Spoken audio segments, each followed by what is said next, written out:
Atos dos Apóstolos, capítulo 1, tá? É um texto que nós temos pregado nele já há bastante tempo. E é uma mensagem que eu sempre quis gravar, porque fala muito no meu coração esse texto. Esta mensagem é uma das mensagens que eu mais amo. E vocês vão entender porquê à medida que nós estivermos ministrando a palavra, né? Quem achou, diga amém. Quem não achou, diz assim, olha, não dá, que eu vou começar a ler agora. Aleluia. Diz assim, Atos dos Apóstolos, capítulo 1. Fiz o primeiro relato, ó Teófilo, acerca de tudo que Jesus começou a fazer e a ensinar, até o dia em que foi elevado ao céu, após ter dado orientações pelo Espírito Santo aos apóstolos que escolhera. Depois de ter sofrido, apresentou-se vivo também a eles com muitas provas incontestáveis, aparecendo-lhes por 40 dias e falando das coisas referentes ao reino de Deus.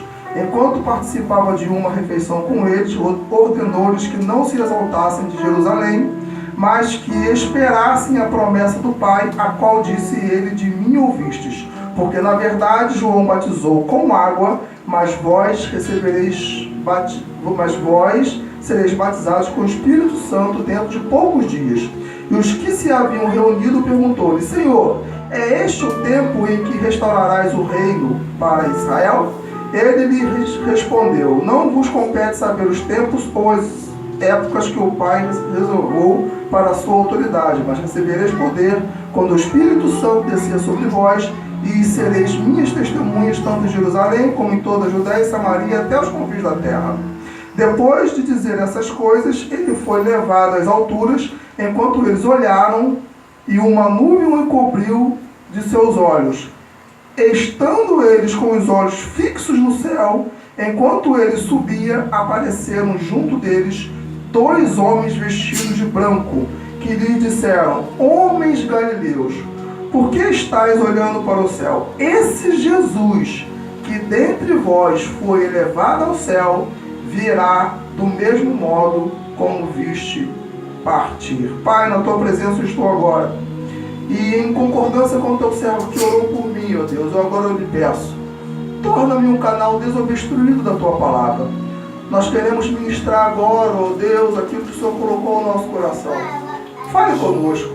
Abra os olhos do nosso entendimento, ó Deus, para que possamos entender o que o Senhor quer falar aos nossos corações. Queremos entender, ó Deus, o que o Espírito Santo quer dizer à tua amada igreja. Nós suplicamos em nome de Jesus. Amém. A igreja, bem forte, aplauda o Rei dos Reis.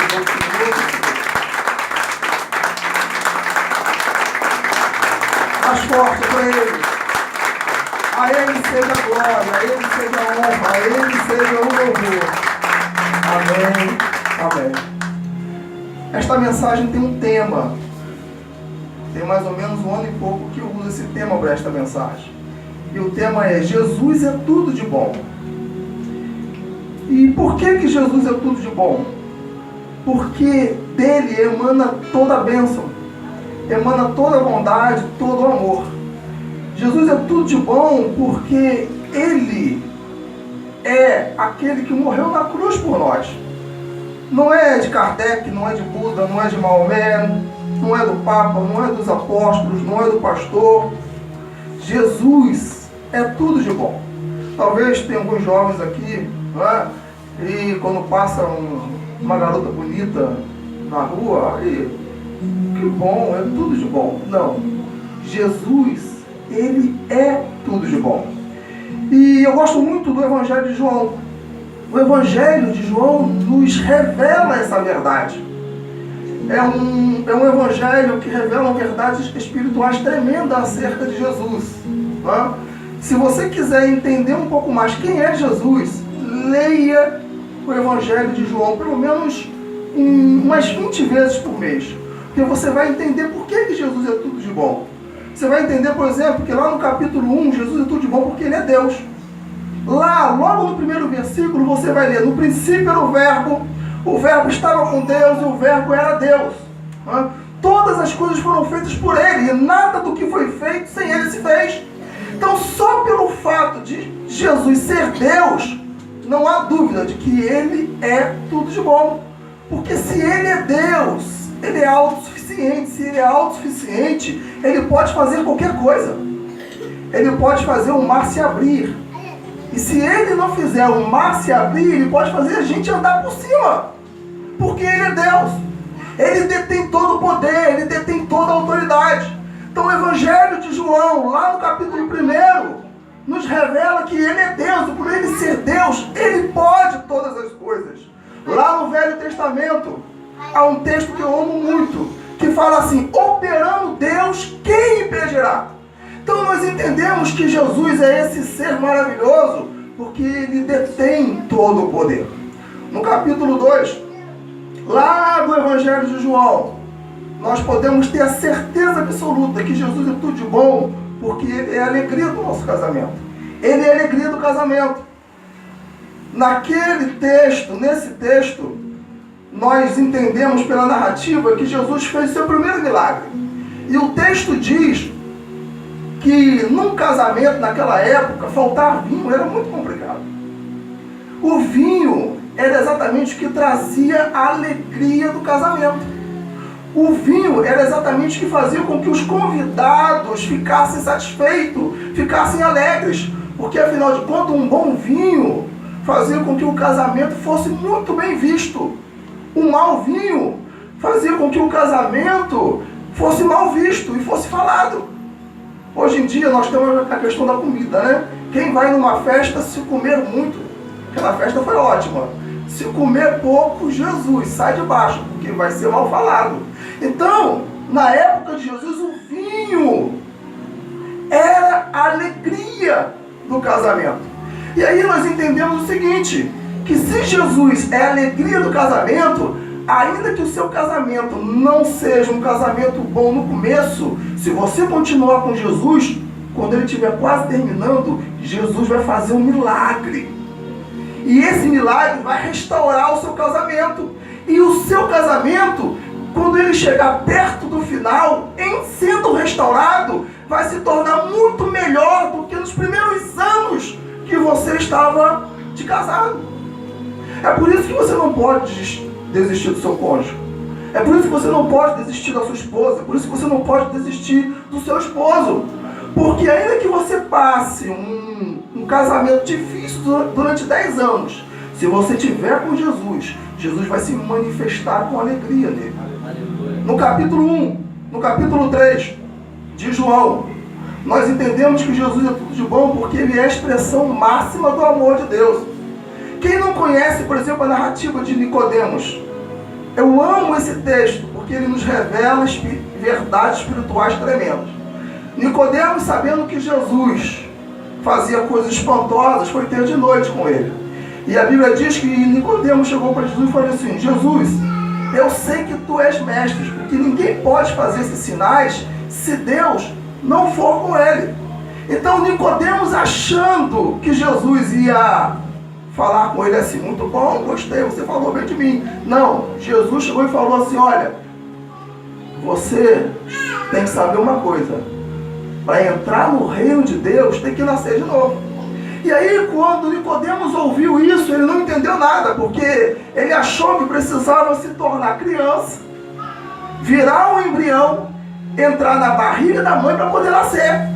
E aí Nicodemos ficou espantado, mas como pode?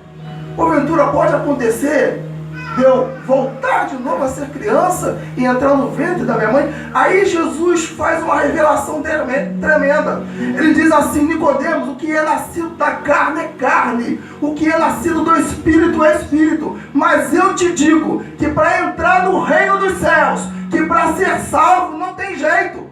Você pode ter diploma de PhD, você pode ser catedrático em qualquer ciência exata, humana, mas se não nascer de novo, não tem jeito, não vai para o céu.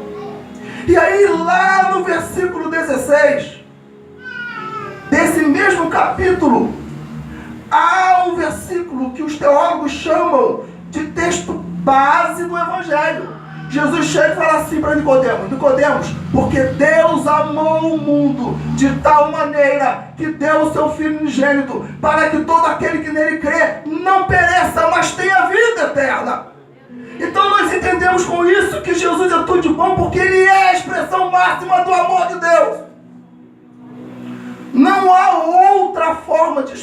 tão grande amor se não for pela cruz.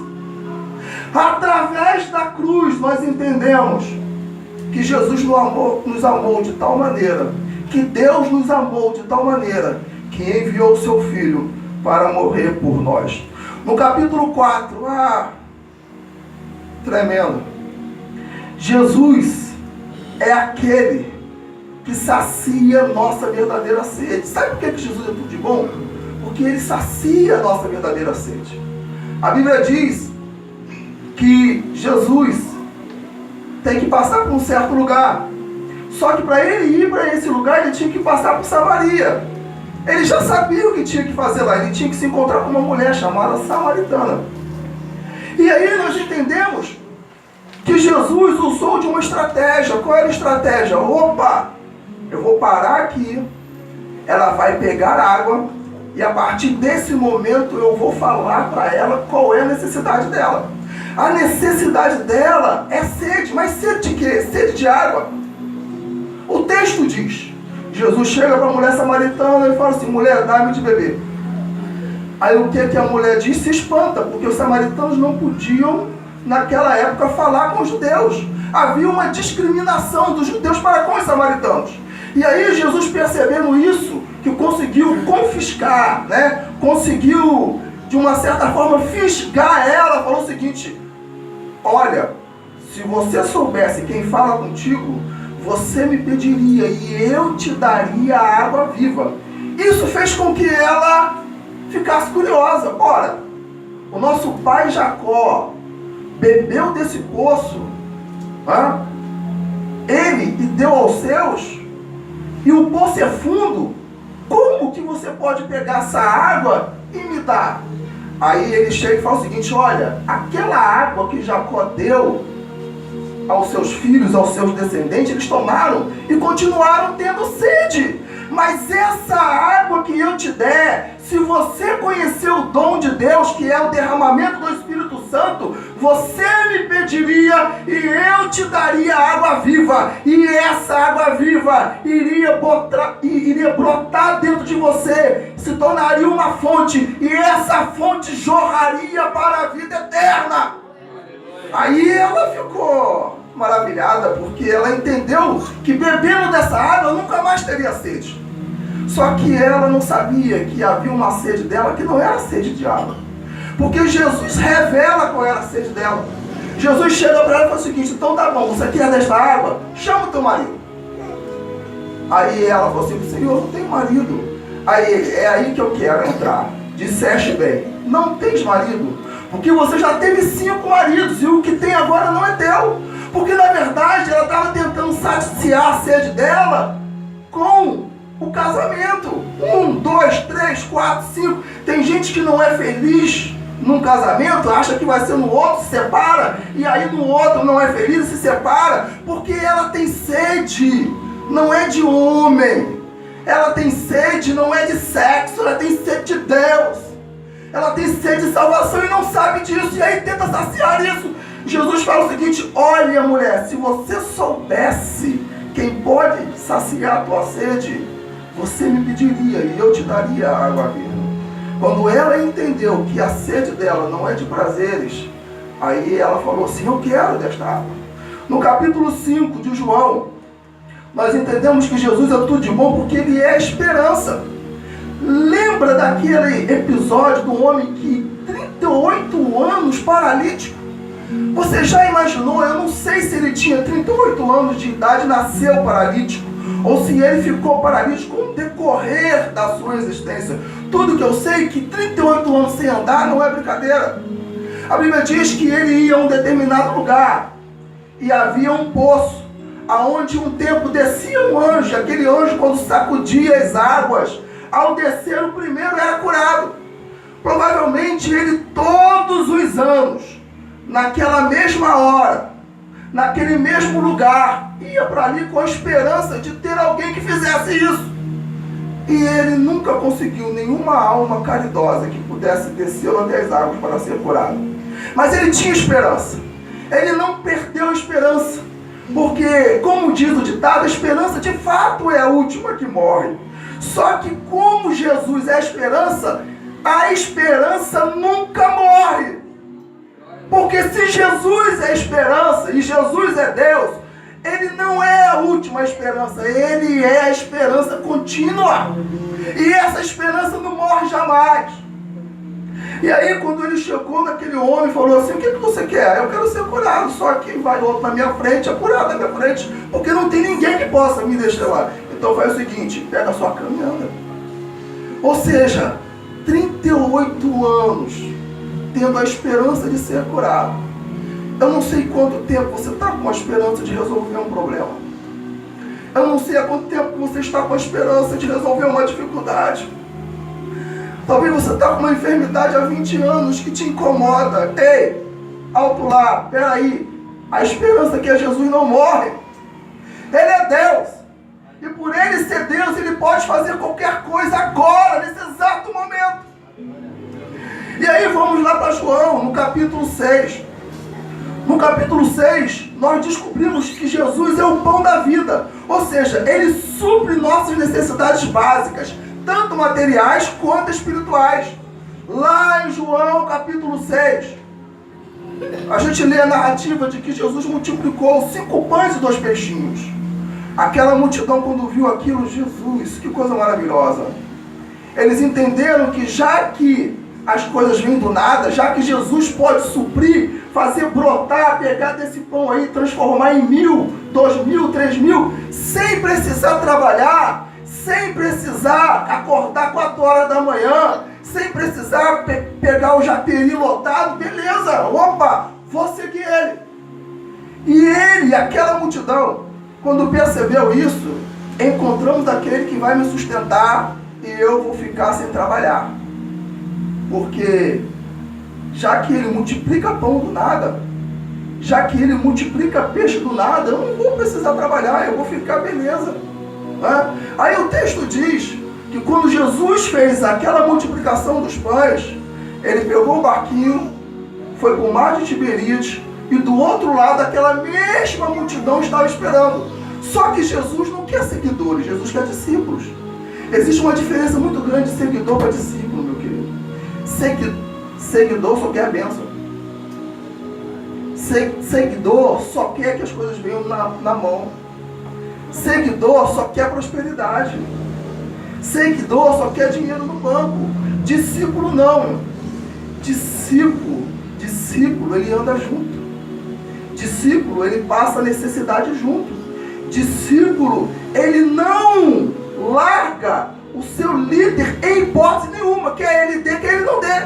E aí quando Jesus viu que aqueles seguidores não o estavam seguindo da forma como deveria, aí ele fez um discurso. E que discurso duro!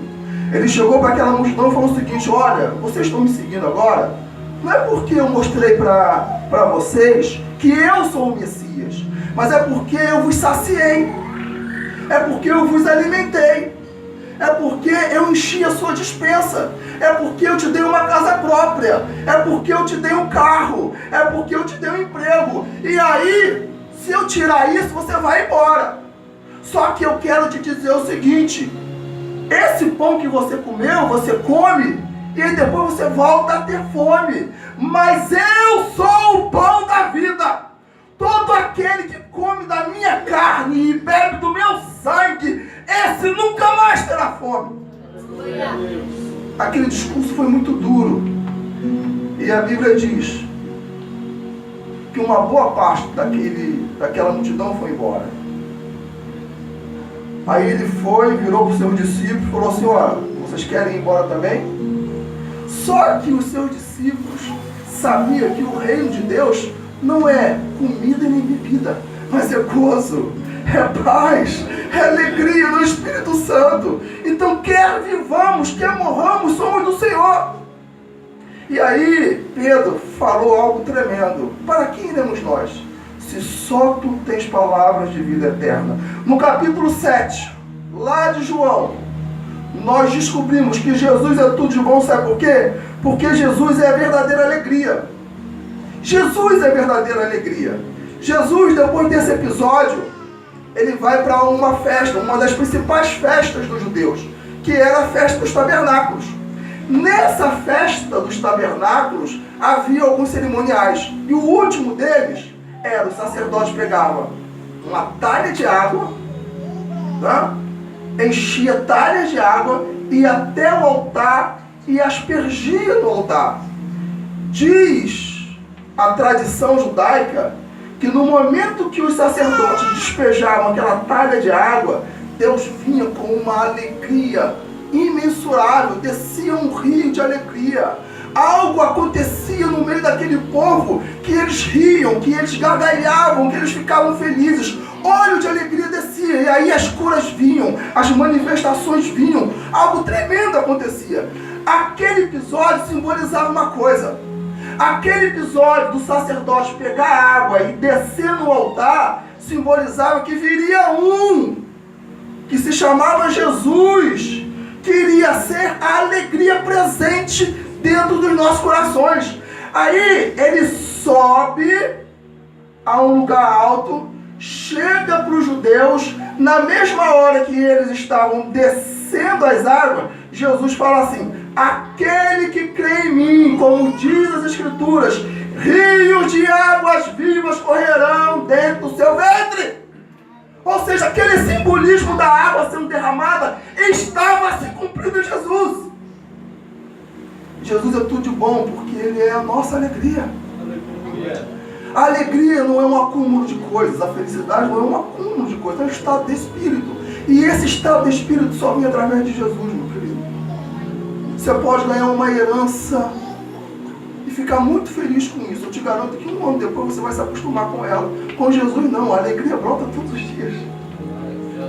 A felicidade brota todos os dias. E às vezes você está passando por um momento difícil, de tribulação, de sofrimento, de angústia. Aí vem Jesus, toca na fonte de alegria que há em você. E você, sem entender.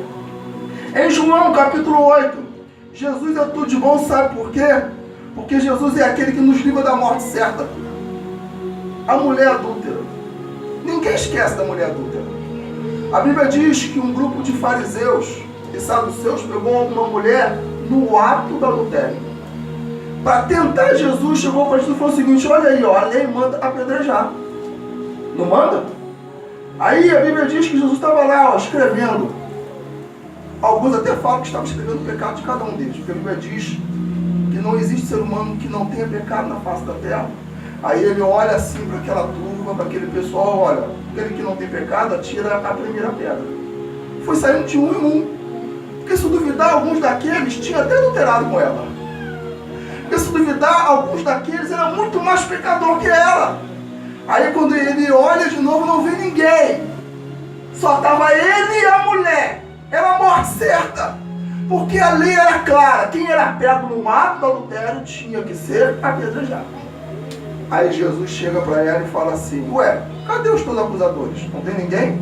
Não, Senhor, só estou eu e o Senhor aqui. Aí ele fala assim: olha, vai e não adulteres mais, e não peques mais. Então nós entendemos que Jesus é tudo de bom, porque Ele pode nos livrar da morte certa. Quem te garante se você estaria vivo daqui a 10 minutos, daqui a 30 minutos? Quem te garante que o ônibus ou o carro que você estava, por algum motivo, não poderia ter tido um problema no freio e bater e você morrer? Mas não, Deus enviou os anjos e te livrou da morte certa. Jesus é tudo de bom, porque Ele quebra o laço. Que Ele corta o laço, quebra a lança. Jesus é tudo de bom, porque Ele pode te livrar de qualquer perigo, de qualquer situação. No capítulo 9, Jesus é tudo de bom, porque Ele é aquele que faz o impossível, porque tem coisas que parecem ser impossíveis. E na verdade tem coisas que são impossíveis mesmo, meu querido. Tem coisas que não tem jeito. Tem coisas que Bill Gates, que é o homem mais rico do mundo, com todos os seus 120 bilhões de dólares, se eu não me engano, não pode fazer nem por ele mesmo, quanto mais por você. Aí entra o Senhor da causa dos impossíveis. Porque lá no capítulo 9, havia um homem cego de nascença. Até hoje a ciência não tem como curar o cego de nascença. Então é algo que é impossível. Talvez você tenha uma causa impossível já há muito tempo. Às vezes você acha que a tua filha, o teu filho, que até hoje não se converteu ainda, ou não voltou para Jesus, seja algo impossível, seja uma causa impossível. Meu Deus, se Jesus cura um cego de nascença, como fez no capítulo 9, Ele pode restaurar o seu casamento, Ele pode trazer o seu filho e a sua filha de volta, Ele pode fazer com que o seu esposo saia do vício do álcool, Ele pode fazer qualquer coisa. E aí eu pergunto, como largar um homem desse? Não tem como. No capítulo 10, Jesus é tudo de bom porque Ele é o bom pastor. Lá quando você lê, Ele diz assim, eu sou o bom pastor, eu dou a minha vida pelas ovelhas. O mercenário não. O assalariado não, se vier o lobo, ele foge. Mas eu dou a minha vida por ela. Você pode ter certeza que se eu, Israel ou Paulinha, algum dia faltarmos com vocês como pastores, Jesus não falta. Porque Jesus é o bom pastor. Se algum dia Deus nos livre e guarde, nós nos desviarmos, Ele não desvia jamais. Porque Ele diz que ainda que sejamos infiéis, contudo Ele permanece fiel. Aquilo que Ele prometeu, Ele cumpre. Ele é o bom pastor. No capítulo 11, meu Deus, eu gosto desse texto. A Bíblia diz que existia um homem chamado Lázaro. Lázaro, a Bíblia diz que era um dos melhores amigos de Jesus. E Jesus amava Lázaro. Só que ele morreu. E Jesus ficou sabendo que Lázaro morreu. Jesus ficou sabendo, Jesus ficou sabendo que Lázaro estava doente, que Lázaro estava enfermo. Mas ele sabia o que ele tinha que fazer.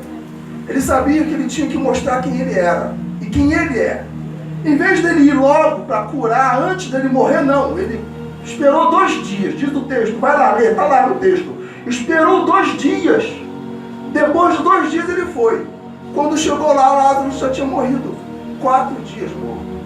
Porque ele esperou 2 dias. Até chegar lá demorou mais 2, então se tornou 4. 4 dias Lázaro estava morto. Ou seja, ele estava em estado de putrefação. Ele estava já fedendo. Ele estava com um mau cheiro. A carne já estava caindo. Né? Para os olhos humanos não tinha mais jeito. Como ressuscitar um homem desse? Já estava 4 dias morto. Mas aí, quando uma das irmãs dele viu Jesus chegando, falou assim, meu Deus, Jesus, se o Senhor estivesse aqui, ele não teria morrido. Mas eu bem sei que mesmo agora o Senhor pode fazer qualquer coisa. Aí Jesus chega para ela e fala o seguinte, Lázaro vai ressuscitar. E ela meio incrédula, eu sei, ele vai ressuscitar, mas no último dia, lá no dia do juízo final. Aí Jesus chega para ela e fala o seguinte, filha, eu sou a ressurreição e a vida. Todo aquele que está morto viverá, e quem está vivo, ainda que morra, eu ressuscitarei. Então nós entendemos que Jesus é tudo de bom porque Ele é a ressurreição. Ele é a vida. Talvez os teus sonhos tenham morrido há muito tempo. Talvez tenha muita coisa morta dentro de você. O perdão já morreu. Ei, você que está me ouvindo, você não consegue perdoar alguém. Está com o coração duro já há anos, porque alguém te fez algo muito ruim. Você matou alguém no seu coração, o teu irmão, de repente um parente, alguém está morto. Jesus quer ressuscitá-lo no coração de você, porque Ele é a ressurreição. Se Ele é a ressurreição, Ele pode trazer o que está morto à vida. Um ministério, um dom, um chamado.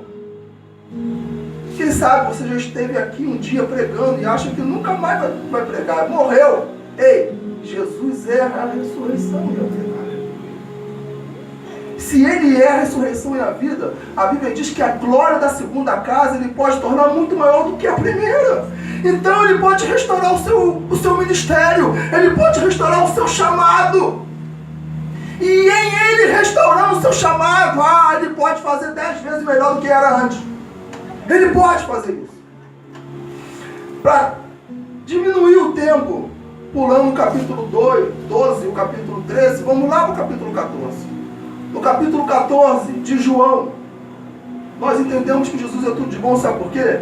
Porque a Bíblia diz assim, Jesus falando para os seus discípulos, não se turbe o vosso coração, credes em Deus, credes também em mim, na casa do meu Pai há muitas moradas. Se não fosse assim, eu vos teria dito, vou preparar lugar, mas se eu for e vos preparar lugar, virei outra vez e vos levarei para mim mesmo. Aí Tomé, que era incrédulo, fez uma pergunta assim que foi chave para fechar com checkmate os motivos pelo qual entendemos que Jesus é tudo de bom. Tomé chegou e falou o seguinte, Senhor, nós não sabemos para onde o Senhor vai e nem conhecemos o caminho, mostra-nos o caminho. Aí Jesus fala assim, Tomé, eu sou o caminho, eu sou o caminho, a verdade e a vida. Ou seja, Ele é o único caminho, Ele é a única verdade, Ele é a vida. Não existe outro caminho a não ser Jesus. O Espiritismo não é o caminho. O islamismo não é o caminho. O budismo não é o caminho. Jesus é o único caminho. Por isso que, se você um dia se afastar do Evangelho, eu espero que nunca aconteça isso na sua vida. Não adianta procurar em outros lugares. Porque aquela história de que todos os caminhos levam a Deus, tem 50% de verdade e 50% de mentira. De fato, todos os caminhos levam a Deus, mas só um caminho leva à salvação. Jesus! A Bíblia diz que não existe um outro nome dado entre os homens pelo qual devamos ser salvos. Então não tem como você se chegar ao céu a não ser por Ele, não é nem por boas obras.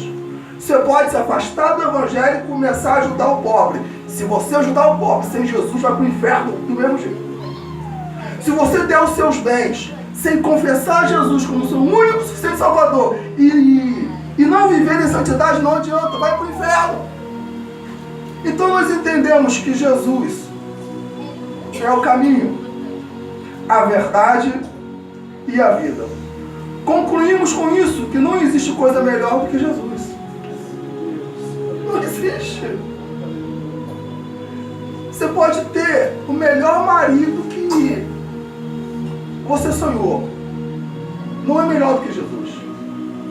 Você pode ter o filho mais obediente que uma mãe, que um pai quer. E hoje em dia, para arrumar filho obediente, Jesus, tá difícil, tá complicado. Olha, a gente pena, a gente sua, a gente fala assim, filha, essa roupa aí tá curta demais. Você é crente, você carrega o testemunho de Jesus, mas elas querem se parecer com as coleguinhas. Aí você fala com o filho e fala assim, olha, esse palavreado aí é chulo. Isso aí não vai glorificar Jesus. Mas não, ele quer falar a mesma linguagem do colega da escola, do amiguinho da rua. Mas mesmo que o seu filho seja muito bom, não é melhor do que Jesus. Mesmo que você tenha um patrão ótimo, não é melhor do que Jesus. Mesmo que você tenha uma mulher, olha que você sonhou, uma princesa, um príncipe, não é melhor do que Jesus. Não é. Não é melhor. Quem está entendendo, dê uma salva de palmas, Senhor.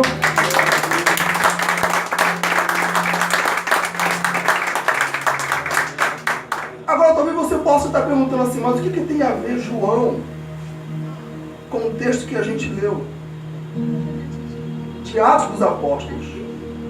O texto diz que Jesus, antes de ser assunto aos céus, começou a dar instrução aos seus discípulos.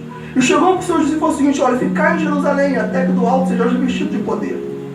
Eu amo esse texto, porque eu me imagino lá. Eu fico pensando assim, gente, se eu tivesse lá, se eu tivesse escutado o que aqueles discípulos escutaram, se eu tivesse ouvido o que eles ouviram, porque o texto diz que eles ficaram ouvindo. E à medida que eles ouviram a orientação de Jesus, diz o texto que Jesus começou a flutuar. Eu fico imaginando aquela cena. Já imaginou? Eu aqui falando, pregando para vocês, e aí de repente eu começo a flutuar. começa a flutuar. Vocês vão ficar assim, ó, babando. Não? Eu fico imaginando. E aí a Bíblia diz que ele foi. Veio 2 anjos, veio 2 nuvens e o encobriu das suas vistas. Diz o texto que aqueles discípulos ficaram olhando para o céu, fixo. A Bíblia não diz quanto tempo eles ficaram olhando. Porque eu acredito que quando Jesus sumiu das vistas deles, eles ficavam esperando que Jesus voltasse na mesma hora. E talvez ele tenha ficado horas ali. 1 hora, 2 horas, 3 horas, 4 horas. O texto não diz. O texto só diz que depois vieram 2 anjos e falaram com eles assim: varões galileus, por que estáis assim, com esses olhos olhando para o céu? Vocês não sabem que da mesma forma que este varão subiu, um dia ele vai voltar? E aí quando eles receberam essa palavra de esperança, opa, ele vai voltar. Quando eles ouviram que ele vai voltar, quando eles ouviram que Jesus um dia vai retornar, aí eles se encheram de força, eles se encheram de fôlego e começaram a pregar o Evangelho. Começaram a sair em campo e a falar do amor de Jesus. E aí eu pude entender o seguinte, que quando você começa a ler o Novo Testamento e começa a ver, principalmente Atos dos Apóstolos, quando fala da igreja primitiva, você vai ver algo tremendo. Você vai ver eles o tempo todo com a esperança de que um dia Jesus iria voltar. Porque na verdade, embora a igreja primitiva soubesse que Jesus era tudo de bom e que Jesus fazia isso tudo, porque a igreja primitiva sabe e sabia que Jesus é Deus, que Ele é a alegria do casamento, que Ele sacia a nossa sede, que Ele é a segurança. A igreja primitiva sabe que Ele supre as nossas necessidades básicas. A igreja primitiva sabia que Jesus pode nos livrar da morte certa. A igreja primitiva sabia que Jesus pode nos dar tudo do bom e do melhor. Mas havia um foco naquela igreja. Havia um motivo que os fazia ansiar pela volta de Jesus. É que eles tinham saudade do Mestre. As curas continuam acontecendo com a descida do Espírito Santo. Mas aquela igreja tinha saudade de, naquela época, ouvir Jesus ensinando. Aquela igreja tinha saudade de comer com o Mestre, de andar com Ele, de fazer como João, pegar a sua cabeça e encostar no peito dele. A saudade de Jesus não era por aquilo que ele podia fazer, porque ele pode fazer até hoje. A saudade que a igreja primitiva tinha de Jesus era da presença física dele. O Espírito Santo é muito bom, ele nos consola, ele nos ajuda, mas o que aquela igreja queria era ver Jesus fisicamente de novo. Então por isso que uma das frases mais ditas para a igreja primitiva era Maranata. Maranata, Maranata, Maranata, ora vem Senhor Jesus. Aleluia. Essa era a frase mais dita pela igreja primitiva. Não era assim: eu quero um bom casamento, eu quero uma casa própria, eu quero um bom emprego, eu quero ver a minha conta gorda cheia de dinheiro. Era: não, Jesus, volta, eu tô com saudade de você. Eu quero chorar contigo de novo. Eu quero me alegrar e dançar contigo de novo. E aí nós estamos no século 21, com os sinais mais evidentes da volta do Messias. Em todo o tempo da história da igreja, não teve tantos sinais do retorno dele como há hoje. E essa igreja de hoje não chega a 1% do que era a igreja primitiva. Porque a igreja primitiva tem muito a nos ensinar. Jesus continuou fazendo A Bíblia diz que ele continuou curando enfermos através dos seus apóstolos. Ele continuou ressuscitando mortos através dos seus profetas. Ele continuou fazendo sinais, prodígios e maravilha. Mas Jesus, ainda que ele não fizesse nada disso que ele continuou fazendo, aquela igreja, o que eles queriam era encontrar-se com Jesus de novo. Era vê-lo face a face. Por isso que eles ficaram perplexos quando viram Jesus sumir nas nuvens, porque eles acharam que não ia vê-lo. Porque eles tinham a promessa do Espírito Santo. Eles sabiam que Jesus ainda ia continuar fazendo tudo aquilo que ele fazia no céu. Mas o que eles queriam é voltar a caminhar com ele. É voltar a andar com ele. É voltar a ouvir a voz dele.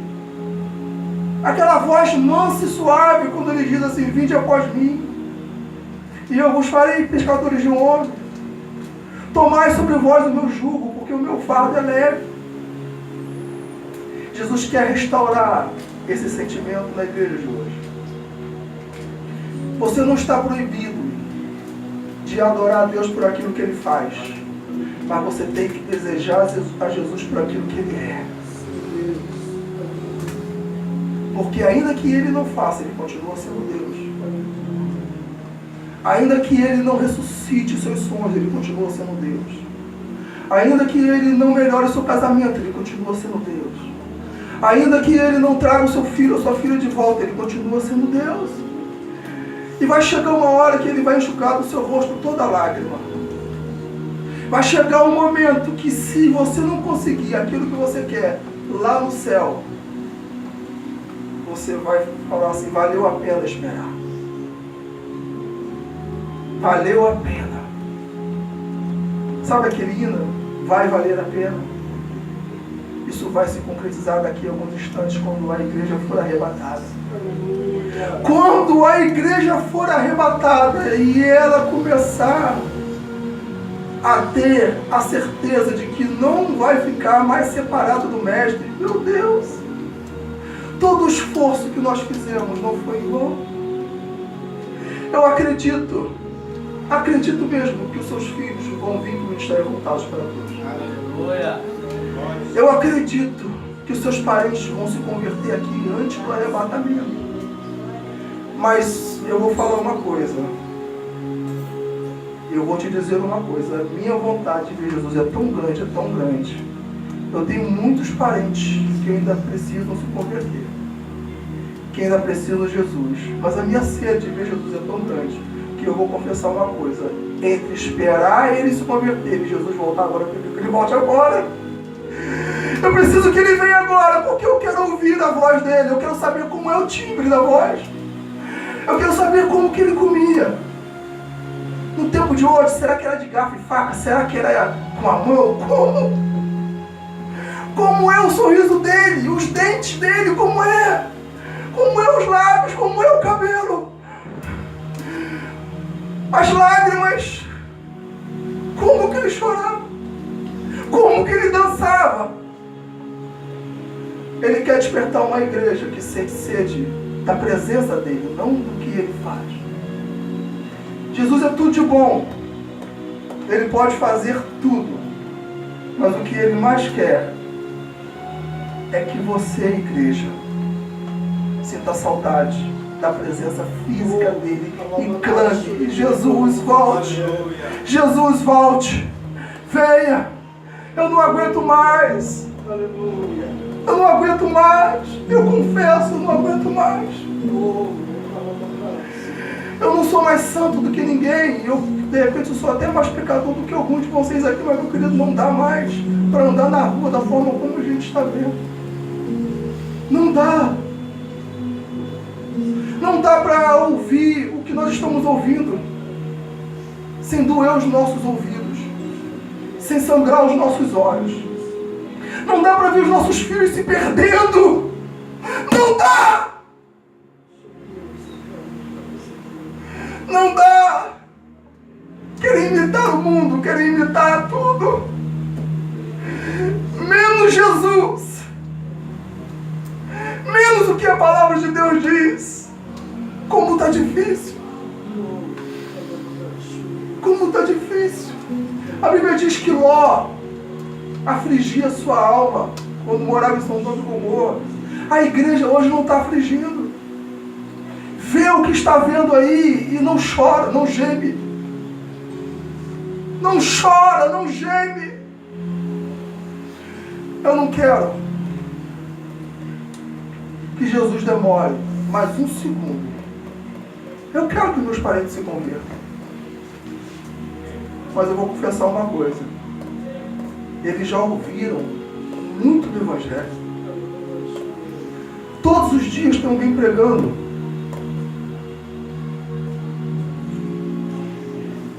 Na televisão. Você, quando sai com a Bíblia debaixo do braço, ainda que não fale nada para ele, está pregando para ele. Você, quando está de joelhos orando, ainda que não fale do amor de Jesus, está falando para ele. E às vezes você senta com o teu filho e ainda fala. Às vezes você senta com o seu esposo e ainda fala. Ele já ouviu de Jesus 1 milhão de vezes. Eu ainda tenho que pedir para Jesus esperar mais um pouco? Não! Não dá mais para esperar. Aquele que tem ouvidos, ouça o que o Espírito Santo diz à igreja. Aquele que tem ouvidos, ouça o que ele está falando. Porque vai chegar uma hora que 1 milhão, 2 milhões, 10, 20, não sei quantos milhões de pessoas vai sumir. E aí já é tarde. Jesus é maravilhoso. Ele não é uma mercadoria barata que se vende por qualquer preço. Não é. Eu não sei qual é o resultado dessa mensagem no seu coração. Eu já estou terminando. A minha intenção e a atenção do Espírito Santo com essa mensagem é despertar no seu coração um amor por Jesus mais do que pelas coisas boas que ele pode fazer. Porque se você seguir Jesus pelo que ele é, não por aquilo que ele faz, eu vou te falar uma coisa, pode vir a tempestade que for, você não quebra. A Bíblia diz que todo aquele que ouvir essas palavras e edificar a sua casa sobre a rocha, compará-lo-ei ao homem prudente que edificou a sua casa sobre a rocha, e desceu a chuva, e correram rios, e sopraram ventos, combateu com ímpeto contra aquela casa, mas ela não caiu, porque estava edificada sobre a rocha que é Jesus. Estava edificada sobre a rocha. Porque, meu querido, vai chegar uma hora que se Jesus não arrebatar a igreja, a tempestade vai vir terrível para todo mundo, não vai escapar ninguém. Não vai escapar ninguém. Então, para que você não sofra a tribulação que está para vir ao mundo, ele vai tirar a igreja. Agora imagine se você ficar. E aí, serviu a Jesus só por aquilo que ele faz. Você não vai aguentar um segundo sem colocar a marca da besta na mão ou na testa. Você não vai aguentar, meu querido. Você não vai aguentar. Porque você não amou Jesus o suficiente. Ele está querendo arrancar um clamor no coração. Maranata! Maranata! Maranata! Maranata! Ele quer que a igreja clame: vem Jesus! Vem Jesus! Deus falou comigo há uns 4, 5 anos atrás. Gostaria que você ficasse de pé, vamos terminar com isso. Deus falou comigo assim: a igreja, a minha igreja, está olhando para baixo, mas está chegando a hora, o momento é que eu vou fazê-la olhar para cima. Porque a igreja primitiva terminou seus dias olhando para cima e não teve o privilégio de ver Jesus voltar. Nós não tivemos o privilégio de ver Jesus subir, mas vamos ter o privilégio que a igreja primitiva não teve, e é que ela queria ter, de ver Jesus voltando. Mas ele quer ressuscitar na igreja de hoje o mesmo sentimento que houve na igreja primitiva. Por isso eu acredito que esta mensagem tem a incumbência de colocar no seu coração o desejo pelo retorno de Jesus. Para alguns aqui, a partir desse momento, a visão mudou, escamas caíram. Eu sinto isso no meu espírito, escamas caíram. Eu não sei qual era o seu foco antes dessa mensagem, mas eu sei qual vai ser o seu foco depois dessa mensagem. Ver Jesus nos ares com poder e grande glória, gritando o teu nome. Natália, Israel, Felipe, Gleison, Jeane e todos aqui. Ei, olha, a promessa está cumprida. Eu estou voltando para te buscar. Feche os seus olhos.